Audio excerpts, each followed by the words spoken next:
안녕하십니까. 묘법연화경이죠. 법화경 제 11회차 서기공입니다. 우리가 지난 시간에 선에 대해서 살펴보다가 끝났어요. 일반적으로 우리가 선이다라고 하면 디아나, 젠나 이렇게 표현하지요. 미국의 BBS 불교 방송 때문에 여러 해 드나들었죠. 그때 이제 샌프란시스코에 있는 불교 방송, BBS 불교 방송에 제가 생방송을 하기도 했는데요. 강의를 대부분 녹화를 하지 않아요. 그런데 제가 방송이 미국에 가는 날 잡혀 있었던 것을 저는 몰랐던 것이에요. 가면 뭐 며칠 준비하고 이렇게 하는 줄 알았는데 가는 날 잡혀가지고 제가 비행기에서 12시 내렸는데 방송한다고 한 것은 5시경에 알았어요. 5시 방송인데 방송 갔다가 일정이 잡혀 있다고 하자해서 했는데 생방송이라 많이 떨렸죠. 그래서 옆에 이제 명상의 말씀 틀어놓고 또 한쪽엔 찬불가 준비해놓고 만약에 방송하다가 NG가 나면 명상의 말씀을 돌리든지 찬불가를 돌리든지 이렇게 한다라고 해가지고 했는데 50분 방송이었으니까요. 그래서 앞뒤에 뭐 3기하고 뭐 선전 놓고 하면 이제 정확하게 40분, 5, 6분 방송이었는데 이렇게 무난히 끝났어요. 원고 하나도 없이 대화식으로. 근데 오히려 반응이 좋았어요. 그래서 그 다음부터는 원고 준비해 가면 PD님이 그냥 이야기하는 식으로 하는 게 훨씬 반응이 더 좋은 것 같아요. 그래서 제가 미국 BBS에서는 생방송으로 했어요. 생방송으로. 우리 반응이 좋다라고 했는데. 근데 미국에서 제가 드리고자 한 얘기는 그것이 아니라 결국 이제 뭐 제 자랑이 된 것 같은데 선센터가 있다는 얘기를 듣고 이제 한번 가봤어요. 샌프란시스코의 그 해안가 그 감옥으로 섬이 영화에도 찍혀진 것이죠. 장발장을 거기서 찍었나? 그랬다라고 했을 거예요, 아마. 그런데 골든 브리지다라고 하잖아요. 금문교. 금문교 지나서 왼편으로 가면 산 밑에, 언덕 밑에 명상센터가 있다라고 해서 가봤어요.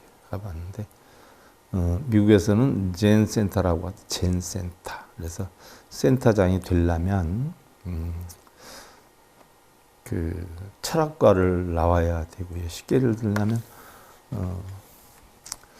버클리인가요? 거기에서 이제 동양 철학과를 나오고 그리고 그것만 나와서 되는 게 아니라 센터장이 되려면 티벳에 가서 한 2년 정도 동안 실수행을 하고 돌아와야 센터장 자격이 생긴다라고 하더라고요. 근데 젠 센터라고 하는데 젠너, 디아나, 디나, 젠나 이렇게 젠 센터라고 하는데 처음에 보고 참 의아했었어요. 왜냐하면 우리나라에서는 뭐 명상이다라고 하면 좌복 갖다 깔고 앉아가지고 뭐 벽 쳐다보거나 밖에 쳐다보고 앉아서 이렇게 하지 않아요. 그런데 거기는 선을 하는데 전부 다 달라요. 앉아서 하는 사람이 있고 소파에 걸터 앉아서 이렇게 하는 사람이 있고 자기 편안한 이런 어떤 행동을 하면서 하는 사람이 그러니까 쉽게 예를 들면 젠 센터라고 하면 명상 센터니까 우리나라처럼 자칫 잘못하면 가부좌 들고 꼭 이렇게 하는 줄 알았는데 자기가 명상을 하는데 가장 편한 자세로 하더라고요. 그래서 야 이거 우리나라하고 완전히 다르구나 라고 생각을 했는데 그게 사실 냉정히 살펴보면 중국의 선이 육조해능 스님의 선이 바로 그런 선이었어요. 가장 자율적으로. 그러니까 우리나라에서는 뭐 육조예능 스님의 불교 가르침을 받아왔다라고 하지만 선은 꼭 가부좌 들고 이렇게 해서 하지 않아요? 육조예능 스님 중국에서는 그러지 않았어요. 애초에. 우리나라는 무슨 형식, 체면, 위협력 이런 걸 좋아하다 보니까 틀을 갖춰서 그러는데 오히려 본래 선사상으로 놓고 보면 선이 아니다. 몸뚱이를 얽어매는 거다.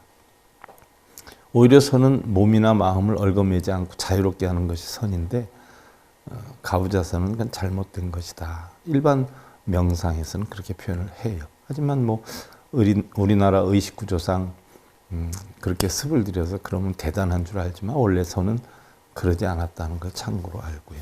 결국 선이다 하는 것은 마음을 가다듬고 정신을 가다듬어서 깨달음의 경지에 이르게 하는 불교 수행이다 이렇게 표현을 하지 않아요?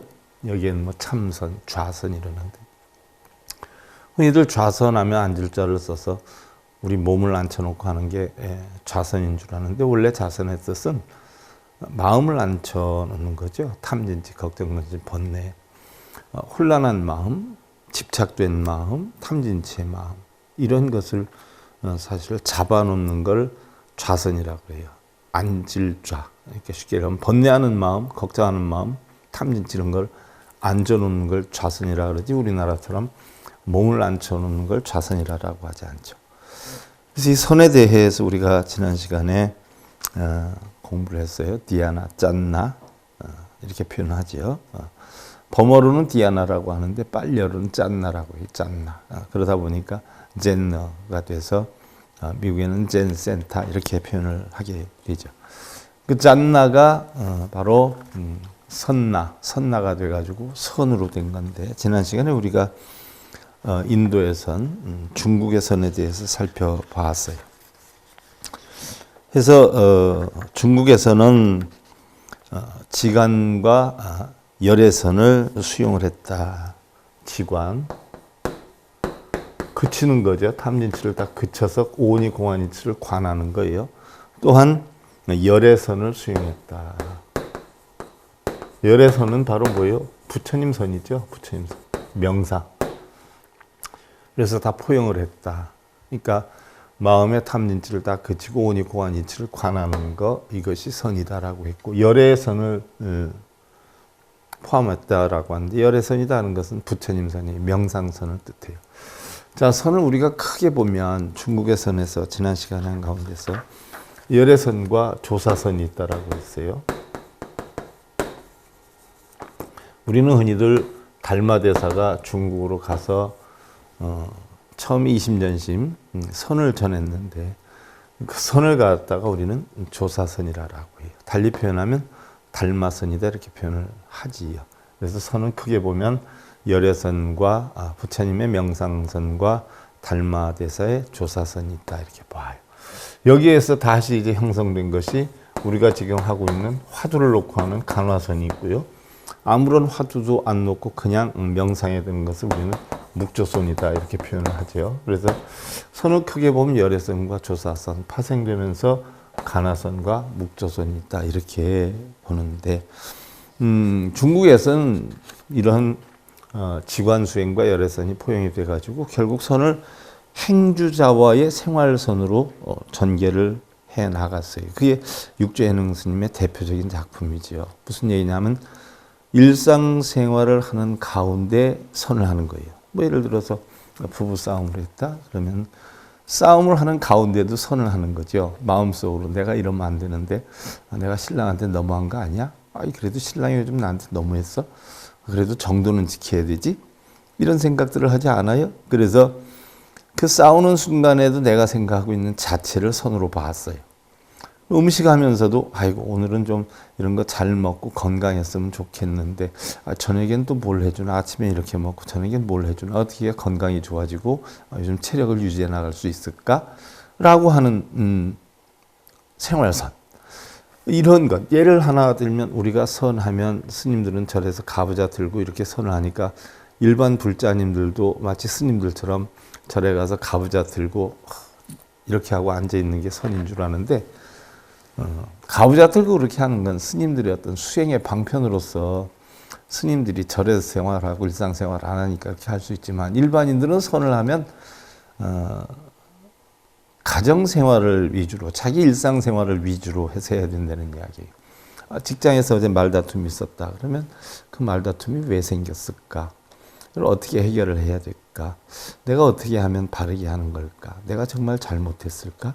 난 잘못한 게 없는데 저 사람들이 왜 이럴까? 라고 하는 윗바사나 사마타를 포함한 명상, 이런 걸 화두를 놓고 해서 일상생활을 보다 행복하고 아름답게 만들어 나가는 이런 생활선 위주로 전개가 됐다. 그것이 해능 스님이 강조한 부분이기도 하지요.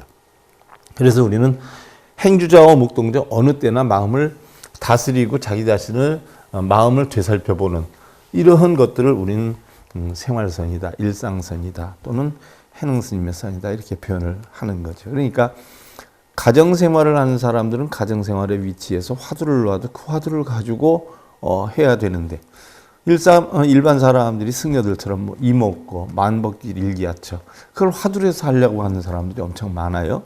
그거는 사실은 바람직한 선이 아니다 하는 이야기죠. 그래서 생활선으로 전개가 됐고요. 중국선의 근본 가치인 불립문자, 교회별전, 직진심, 견성성불은 바로 이러한 입장에서 생기게 됐다라고 했어요. 그래서 이런 선사사항이 결국은 우리가 어떤 깨달음을 얻기 위한 목적으로 형성이 됐는데, 결국은 화두를 두고 하는 공안의 화두선이 형성이 되지 않았어요. 이건 또한 냉정히 살펴보면 인도에서 발현한 또 부처님의 선과는 완전히 다르죠. 화두를 놓고 하는 선은 불교에서 강조했던 선은 아니에요. 그런데 중국에서 그게 생성이 됐는데, 불교와 도교가 짬뽕이 되면서 결국은 도교의 노장사상으로 인해서 형성된 것이 좌망, 앉아서 하는 선. 이게 도교에서 시작된 거예요. 그러니까 불교선은 앉아서 하는 게 아니에요. 도교에서 좌망, 쉽게 예를 들면 앉아서 망상을 잇는다, 또 확철대오, 그리고 뭔가 추구해 나간다, 그리고 깨달음을 얻는다.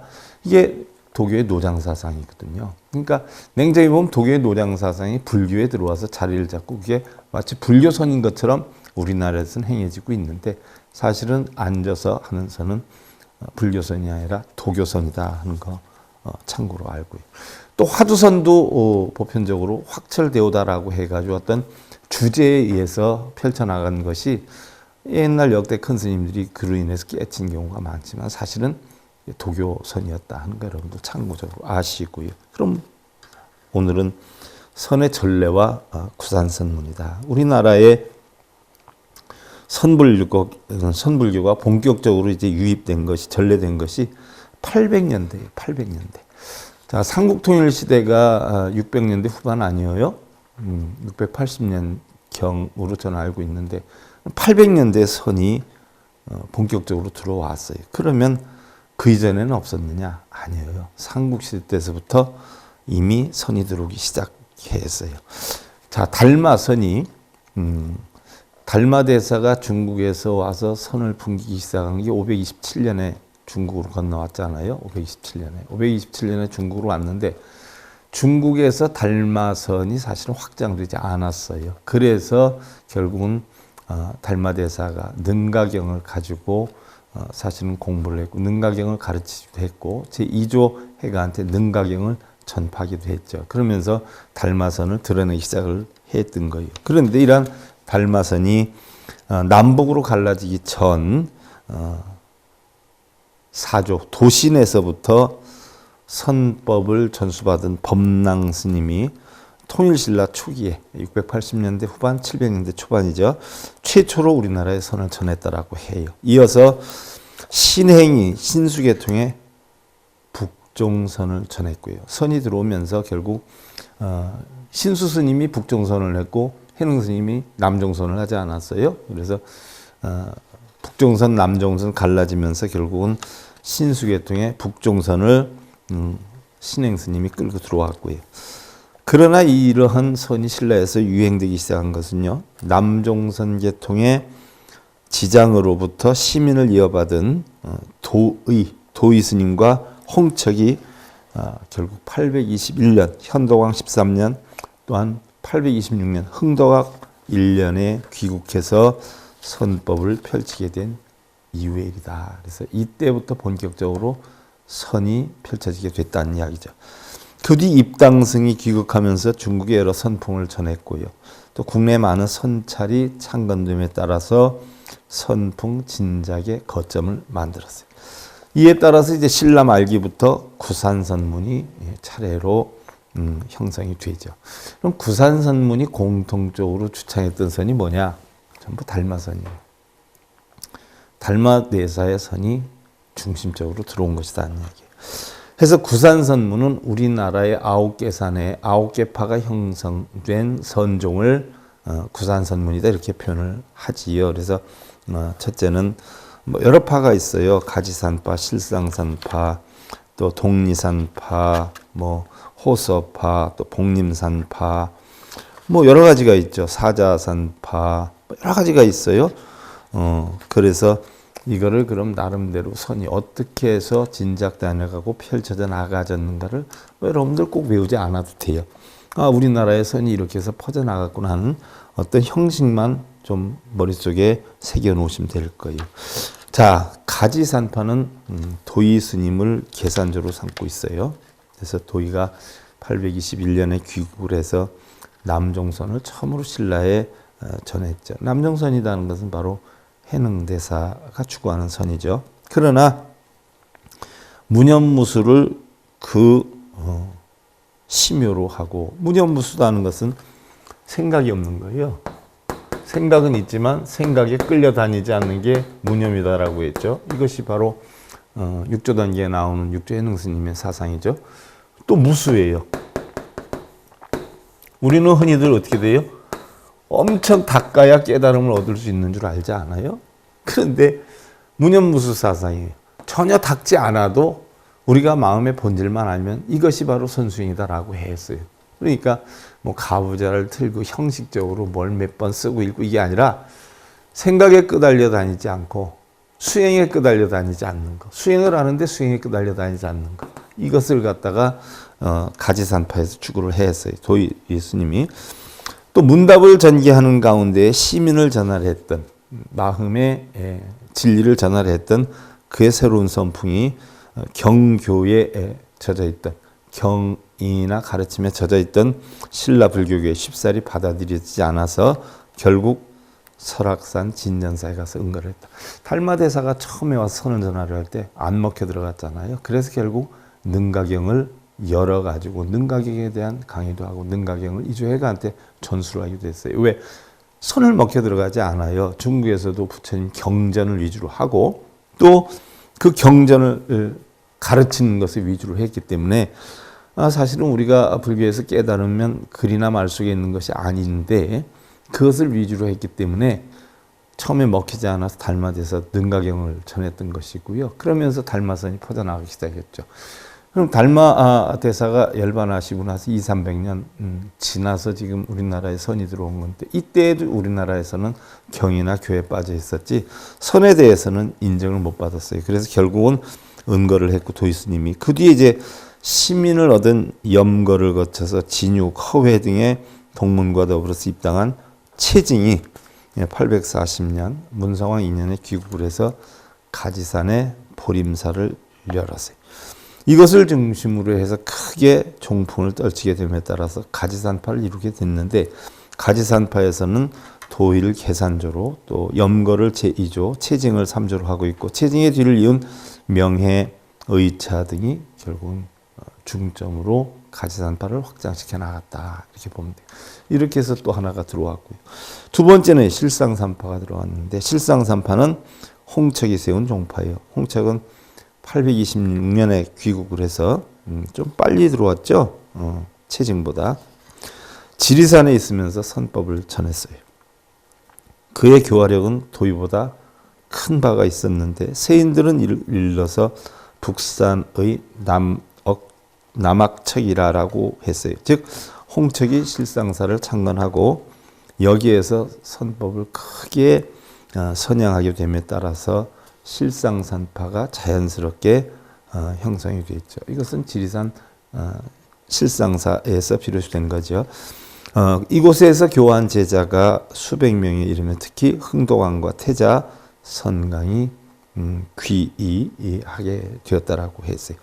자, 홍척의 귀국이 도의보다 좀 늦기는 했는데요. 신라의 선문이 계산된 것은 바로 이 실상산파에서부터 비롯되었다라고 표현을 해도 가히 다르지 않다. 왜? 흥덕왕과 태자가 여기에 바로 협조가 됐고 관여가 됐기 때문에 이때서부터 바로 선종이 열렸다 이렇게 볼 수가 있어요. 또 홍척의 제자 수철이 실상산파 제2조가 됐고요. 그 다음에 이제 독리산파인데 일찍이 부석사에서 화엄을 공부하다 당나라로 가서 지장으로부터 시민을 얻고 839년에 귀국한 해철이, 자, 부석사는 의상대사가 세운 사찰이에요. 여기에서 화엄경을 전했던 바로 화엄경의 강좌지이었기도 했죠. 이때 해철이 태안사를 중심으로 해서 이룩한 선파인데, 자, 그의 제자로는 도선, 여선 등이 있고요. 지장의 선을 이어받은 가치산, 실상산, 독리산 등 3파가 호남에서 선풍을 떨치고 있었다. 이때 이제 호서에 무염이 계산한 성주산파가 있었고, 또 당나라에서 보철선법을 이어받은 무염이 동방보살로 불려지기도 했는데 845년에 귀국을 해서 대부분 820, 3, 40년대에 구산선문이 많이 열리기 시작을 했죠. 왕자 혼해청으로 성주사를 세워서 선풍을 일으켰고, 또 그의 무술토보는 선과 교를 교의 차이를 가려 놨고요. 교가 용기문, 연설문인데 비해서 선은 정전문, 무설문이다라고 했어요. 쉽게 예를 들면 교라 하는 것은 글이나 말로 전해지는 거지만 선이다 하는 것은 바로 말 없이 말로 전하는 거다. 말이 없는 깨우침을 전하는 것이다 라고 했고요. 선을 제왕이 팔짱을 끼고 묵묵히 백성을 편안하게 다스리는 것에 비유를 한다면 교는 마치 백관들이 분주하게 다니면서 직분을 지켜나가는 것과 같다라고 표현을 했고요. 성주사지는 현재 충남 보령시 미산면에 있죠. 그래서 네 번째 산문이 열어졌고요. 다섯 번째 산문이 이제 복림산파인데요. 현옥을 계산조로 삼고 있지요. 현옥은 837년 희광왕 2년에 당나라에 가서 귀국해서 경기도 여주에 있는 해목산 고달사에서 선풍을 일으켰어요. 대부분 820년대에서 3, 40년대 다 형성이 되고 있는 거죠. 그의 뒤를 이은 시민은 경상남도 창원의 복림사를 창건해서 복림산파의 선풍을 열었고, 현옥은 민해왕, 신무왕, 문성왕, 현안왕 등 네 왕의 존중을 받았으며 심의도 경명왕으로부터 스승의 예우를 받았고, 복림산파의 법맥은 심의의 뒤를 이은 자적에 의해서 더욱 융성해졌고요. 또 관동지방을 중심으로 해서 선풍이 진작된 종파가 사자산파와 사굴산파가 있는데요. 사자산파는 당나라 보원의 법맥을 이어받아서 847년에 귀국한 도윤과, 자, 대부분 840년대까지여요. 그의 제자 절중이 세운 종파다. 이 구산선문이 다 종파가 다른 거예요. 결국 이게 나중에 고려시대 때 가가지고 구산선문을 태고보국사가 하나로 합의시키잖아요. 하나로. 바로 구산선문과 교종을 전부, 선종과 교장을 하나로 다 묶어버리죠. 하나로 묶어버리는 게 결국은 통불교의 근원이 되는 거죠. 또 그의 제자 절중이 세운 종파인데 특히 헌강왕은 절중의 도풍을 흠모해서 친필로 쓴 글을 내려서 사자산 흥령선원을 중사성에 예속시키도록 한 바가 있었고요. 사자산파는 그 뒤에 이제 중흥, 정지 등에서 계승되어 갔고, 흥령선원은 오늘날 강원도 영월에 있는 여러분들 잘 아는 법흥사이고요. 그 다음에 이제 일곱째 산문이 생긴 게 도윤과 때를 같이 해서 귀국한 범일이 847년에 들어왔다라고 했어요. 강릉 굴산사에서 40여 년 동안 교회별전의 선풍을 떨치면서 후진들을 양성했는데 그의 제자인 개청이 스승의 뜻을 이어서 사굴산파를 형성을 시켰고요. 또 8번째로 신라 경문왕 때 위양종의 선풍을 떨친 고승으로 순지가 있는데, 바로 위양종에서는 일원상을 그려가면서 학인들을 지도했는데, 일원상의 위치를 그리면서 학인들을 지도했는데, 신라에서도 순지에서 처음으로 행해지게 되었고요. 그는 4대 8상의 법과 삼편성불론을 지창했는데요. 삼편성불은 정리성불, 행만성불, 시연성불 등 셋을 가르친 것이었죠. 이치와 또 행의 충분한 행과 또 결국은 실천을 나타내는 걸 뜻하는 거죠. 순지와 거의 때를 같이해서 귀국한 대통도 위양종의 개창주인 해적의 문화였고, 또 그리고 이 시대 대표적인 고승 중에는 해소가 있는데 본래 얼굴이 검었기 때문에 흑두타라고 일컬어졌는데, 그는 830년에 귀국을 해서 지리산 옥천사에 육조 해능의 영당을 세우고 선을 크게 떨쳤다. 그래서 육조 해능 스님의 영당을 세웠다는 얘기예요. 옥천사. 특히 그는 신라에 처음으로 어산 범패를 전하였다. 범패의식을 전했다는 얘기. 이 해수로부터 남종선을 이어받은 토호는 문경 봉암사를 중심으로 해서 크게 선풍을 진작하고 휘양산파를 이루었다. 문경 봉암사가 바로 휘양산파의 근거지죠. 이 밖에도 885년 헌광왕 11년에 귀국해서 선풍을 크게 떨쳤던 행적. 자, 820년대 시작해서 대부분이 830년, 40년대인데 바로 885년에 헌광왕의 귀국을 해서 선풍을 일으켰던 행적, 또 원성왕 때 무착, 헌광왕 때 홍각 등 그 계보를 알 수 없는 선사들도 많이 있어서 통일신라 시대 말기의 불교계는 선불교로 뒤덮인 감이 있었다. 그러니까 구산선문에서 온통 다 선불교였다. 800년대는 참고로 하시고요.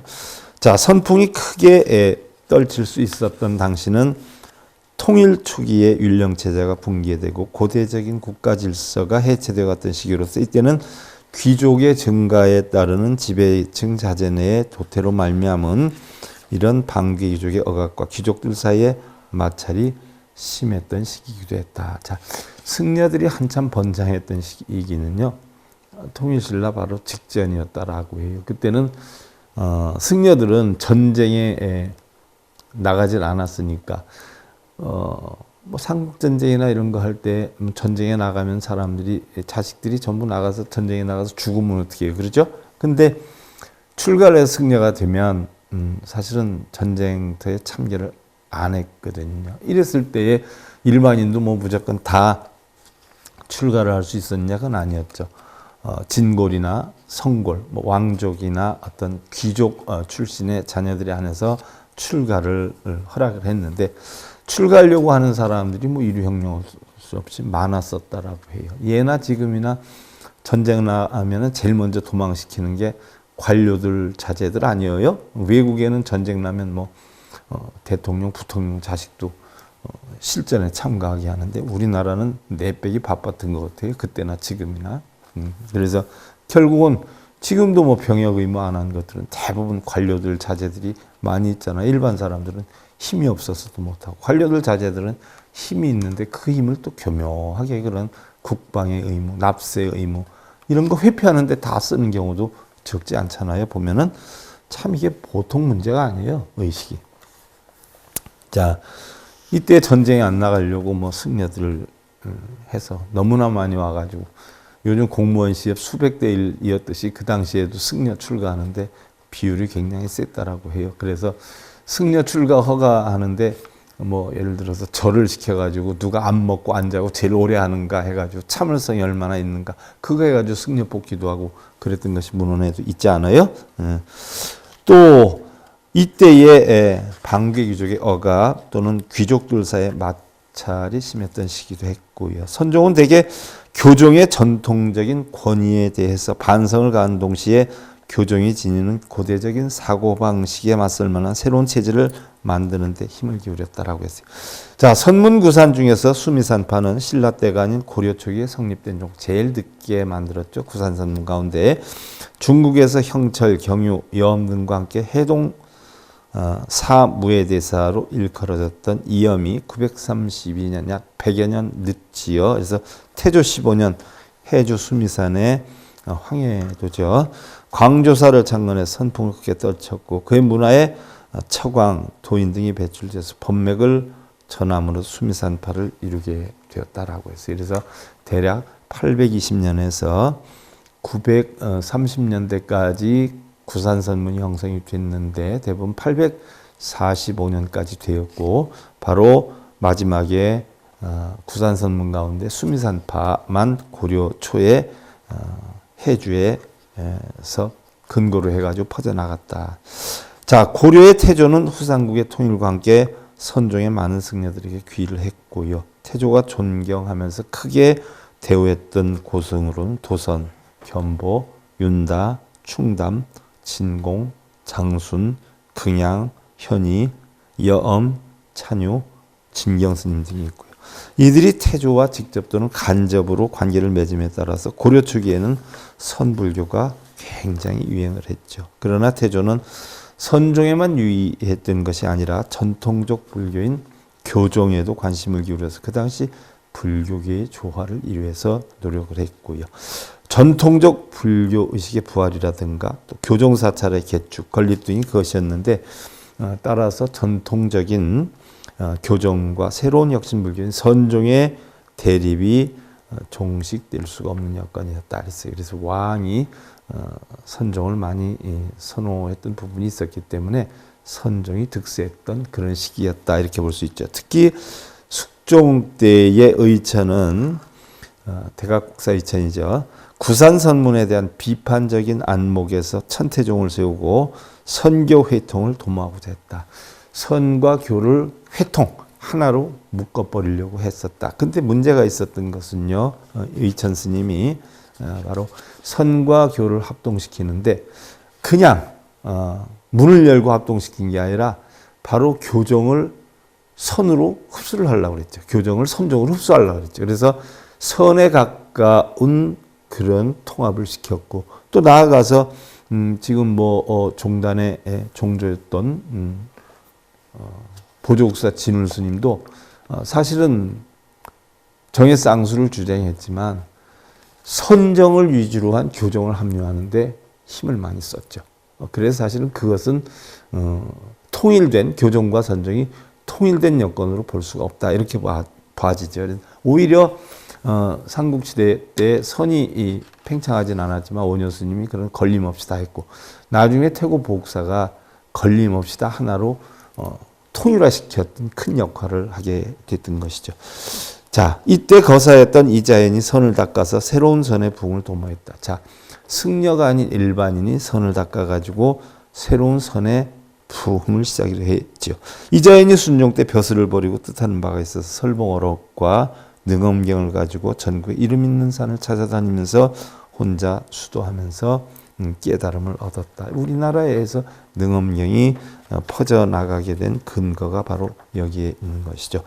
자, 이자연은 고려에 있어서 선악 독립의 제1인자로서 진울의 선구자라고 할 수가 있는데, 자, 이자연의 뒤를 이어서 승연, 탄연, 권적 등 많은 사람들이 선문에 참여했고요. 그리고 학일은 반야경에서 입선하는 방법을 찾아서 운문사에서 후학들을 지도했는데, 자, 고려 중기에 우리나라 선종을 크게 진흥시킨 고승이 바로 보조국사 진울이지요. 진울이 1182년 25살의 나이로 승선에 급제를 했고요. 과거에 승과에 또 그 뒤 나주에 창원사, 하가산, 보문사 등지에서 깨달음을 얻고 팔공산 거주사에서 정예결사를 결성을 했는데 아까도 말씀드렸듯이 선교를 정예결사 하나로 했는데 선정과 지혜가 둘이 아니다 하나로 했는데 거기에는 선에 가까운 선종에 가까운 교종 합류를 유도한 부분이 있다라고 했어요.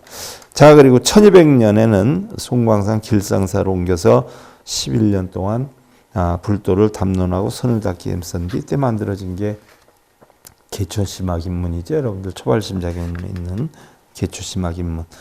그의 덕을 사모하니가 사방에서 모여서 크게 선풍을 일으켰다라고 했어요. 이때에 사람들이 많아지다 보니까 뭔가 우리 불교에도 규율이 형성이 돼야 되지 않겠냐 해서 만든 것이 개초심학인문이에요. 그래서 여기에 대해서는 도저히 이거 뭐 좀 고려시대의 선 사상까지는 마무리를 줘볼까 했는데 힘들 것 같아요. 그래서 고려시대 사상, 또 조선시대, 현대시대의 선사상에 대해서는 우리가 다음 시간에 이어서 살펴보는 것으로 하고요.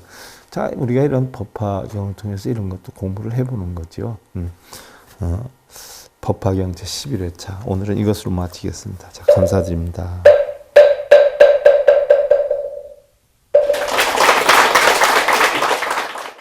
행복으로 가는 징검다리에 서길봉 스님이 여러분들을 초대합니다. SIB 불교교육대학에서는 더 듣다, 생활 속의 천수경, 달마대사 성관법, 현대생활 불교 법요지,